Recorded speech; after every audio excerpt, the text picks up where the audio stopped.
Okay, Olivia Troye was a Homeland Security official. She went on to work in the office of the Vice President of the United States as the Homeland Security and Counterterrorism Advisor to Vice President Mike Pence, serving as an aide to the White House Coronavirus Task Force.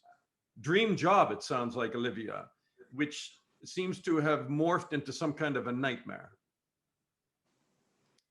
First, thank you for having me. But yes, I mean, as a career intelligence officer, we often, hope that someday we'll get a career assignment to the White House and get to serve in such an endeavor. And I certainly served during a very interesting time. I was there for over 2 years on the vice president's staff, and I had served previously for a year and a half at the Department of Homeland Security, mostly focused on, to be honest, a lot of the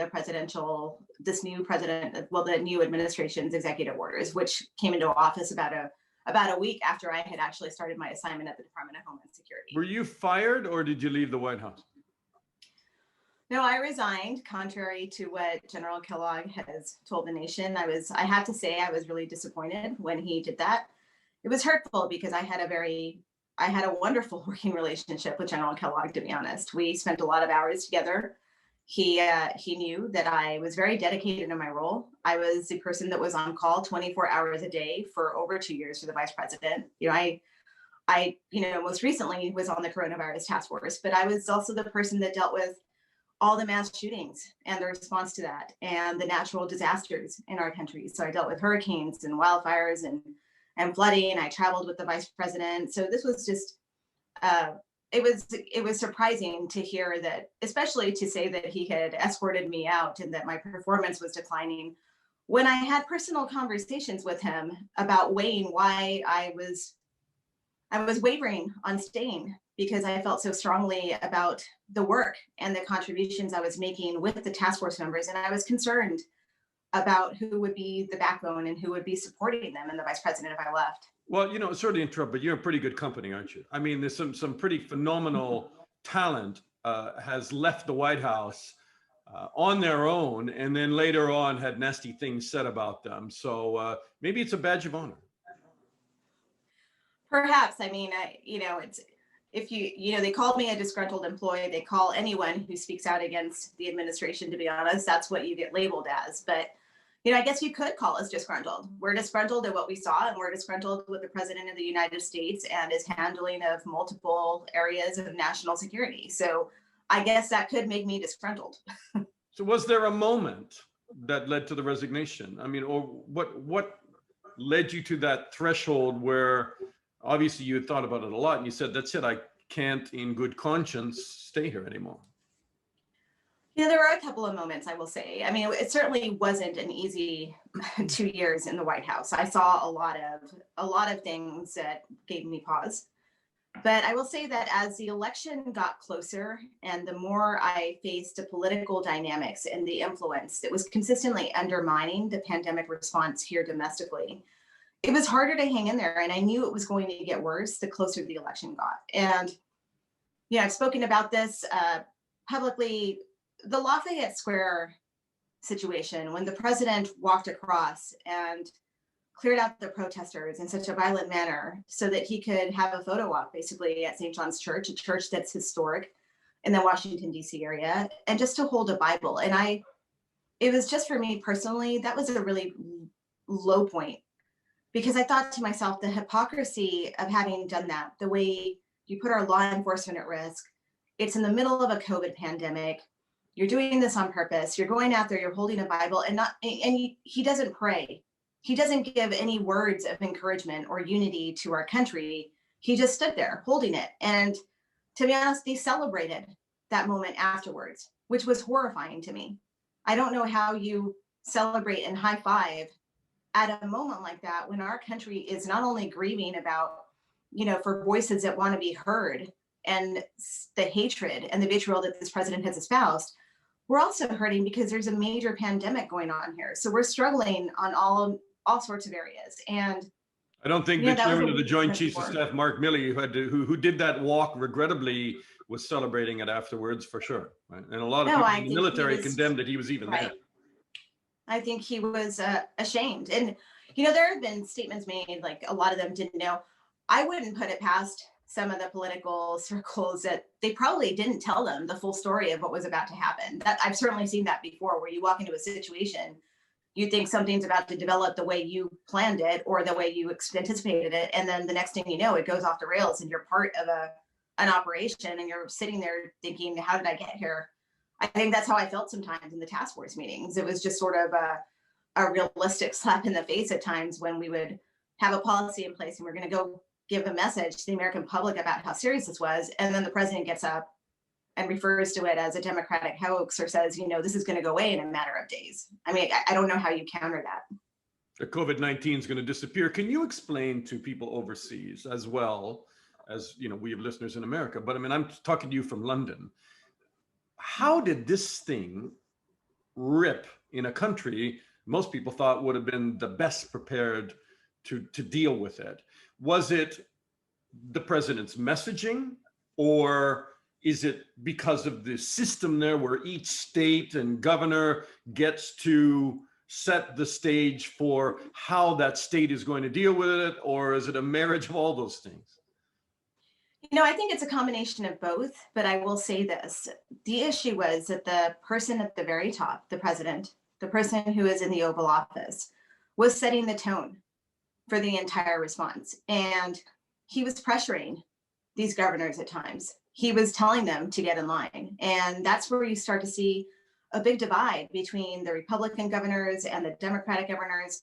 You see politics play out in a response where politics really shouldn't have been involved at all. It should have been a united effort to protect the American people. And that is primarily the number one failure of this. It was just politicizing it from the first day. And we never stood a chance against that. And I was in the governor's calls, the weekly calls where the president would talk, sometimes he would attend them.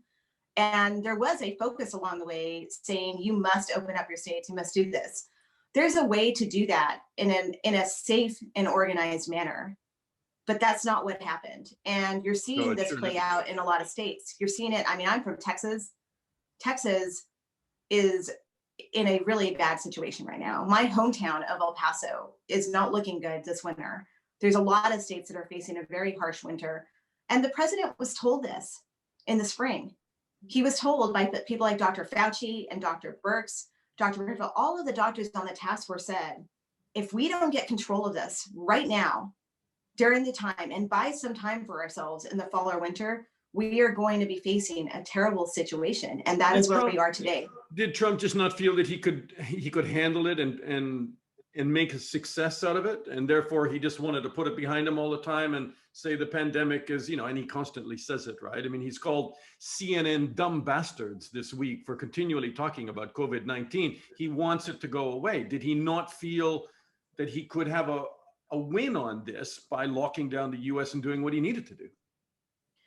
I think, we were in an election year, and I think he was focused on making sure that the narrative and the messaging on this was aligned with his, his own reality of of the world he lives in. And the world that Donald Trump lives in is not the same world that any of the rest of us live in. It's a false reality. And I think that it was a challenge every single day to try to figure out how to navigate this. And you're seeing it now. I mean, he's, at first he used Dr. Fauci in an ad saying that he was praising him. He took his words out of context. Now he's reversed course because that didn't work, right? And when something doesn't work, he doubles down on it. And and when somebody speaks out against him, he really goes after them. And that's what he's doing now with Dr. Fauci. And he's trying to play down the pandemic once again by saying the media is lying to you and they're overplaying this.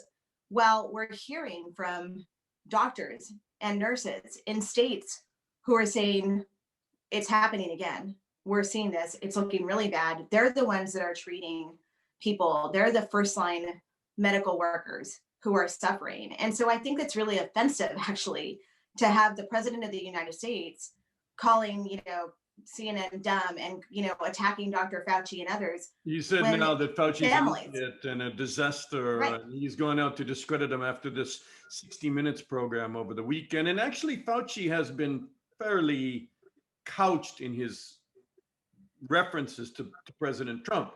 I mean, he has said things like he should wear a mask, but he hasn't come out, been critically in a political way, correct? Now, Dr. Fauci has always been very measured in the way he speaks publicly. He's served for decades, right? He served for administrations on both 500 sides years, of the according to political President spectrum, Trump. right? And so I think, you were starting to see Dr. Fauci speak out a little more, and I think he's right to defend himself, right? Enough. I mean, he has been literally attacked and undermined, and the president has gone after him to discredit him Mhm. for months now. And those attacks and that public sentiment that the president expresses also have an impact on the welfare of his family, right? I mean, I was there when the first threats came in. This has been going on for months. And so whenever the president doubles down on someone like that, you see what happens. You see the threats increase, threats on his family, threats on his life. You see this on governors. You see this on the governor from Michigan, who the president consistently attacked for not getting in line and made fun of her and said, liberate Michigan for her stance on COVID and protecting the citizens of her state. And then you see that the FBI thwarted this attack. So when you're the president, words matter and people are watching and they're going to react to what you're saying. You were with not President Trump so much, but you were with Vice President Pence. Did he in private show frustration about the way the president handles it, or does he just sign up on this and support him no matter what? I certainly saw him struggle at times. I think, I saw every member of the task force struggle because they were trying to do the right thing. And it's very hard to deal with a dynamic when the outlier is a president and he's your boss. And for the vice president, unfortunately, he works for Donald Trump and he's going to walk a fine line every single day on it. But at the end of the day, he chose this ticket, right? He had a choice. He chose the ticket. He could have. He didn't choose to have his backbone taken out, but let's leave it. The White House pressured the CDC to downplay risks of sending children back to school. Is that right? They did. It was one of the many examples of, the White House intervening on CDC guidelines and changing the wording because they felt it was too restrictive. And they looked at the data, and there were certainly efforts to manipulate the data and to have it reflect that the COVID only affected the elderly or people at a certain age, which quite frankly, the data was inconclusive on that. And we know that it affects people of all ages. We know that it affects younger children. And the one thing I think the experts have said is we don't know the long-term effects on anybody. I mean, there are so many unknowns about this virus. So once again, with the school guidelines, we put people at risk. And it was politics over science and data and the facts. You're not the first former national security advisor that I've talked to who have come out against President Trump and said that he's unfit for office. Do you think when you stand up like this, I mean, you've put everything on the line here, and I don't doubt you've probably received some threats yourself. You can tell me, maybe you can tell me if you have, but does it make a difference, or does Trump's demographics, his audience, they don't tend to listen to any of this stuff? I think it does make a difference for the people out there who are still kind of figuring out what happened and are undecided, or perhaps that Trump voter who voted for him the first time around, but is sort of taking a step back and saying, well, wait a second, what really happened here? The hatred and the rhetoric that he's using and the COVID, cases that continue to increase. I think it impacts those people. Does it impact the completely 100% loyalist in the Trump base? No, but I don't think anything is ever going to reach those people, right? These are the same people that will show up at the rallies, put their own lives at risk and put the lives of their families and their communities around them because they'll leave this rally and they could potentially carry the virus back without even knowing it and give it to their neighbor and give it to people in their community. And, those are the people that will be impacted and die. And those people didn't choose to go to that rally, right? They've been protecting themselves, but they were exposed because of this Trump ideology, so to speak. And this, I would say, this group of people that just is unwavering. Yeah, it's kind of became a freedom issue, right? I mean, where he said, kind of release your state, and people suddenly digested that as some kind of threat to their freedom to wear a mask. I mean, it's incredible. Have you received threats to yourself? We Yeah. have, my family has received threats. We've had the people, harassing us. I mean, we were prepared, and it was a very hard decision to do this. It wasn't something I did lightly, and I knew that it would come with great consequence, but I really felt strongly that was morally the right thing to do, regardless of what that would mean for my future and my career and what would happen. Well, I'm really proud of you, and I mean, I don't know you, but I'm very proud of you. And I think what you did is you stood up where you needed to be, and there's a lot of great people that have done the same thing. But can you tell me, where does America go if Trump is reelected in November? Is that something you want to contemplate? I think we'll be, I think America will not be America.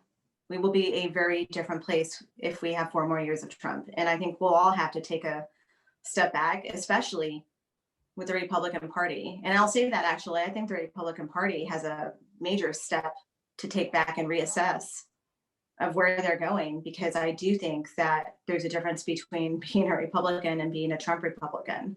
But right now, I do think that the Republican Party has been hijacked.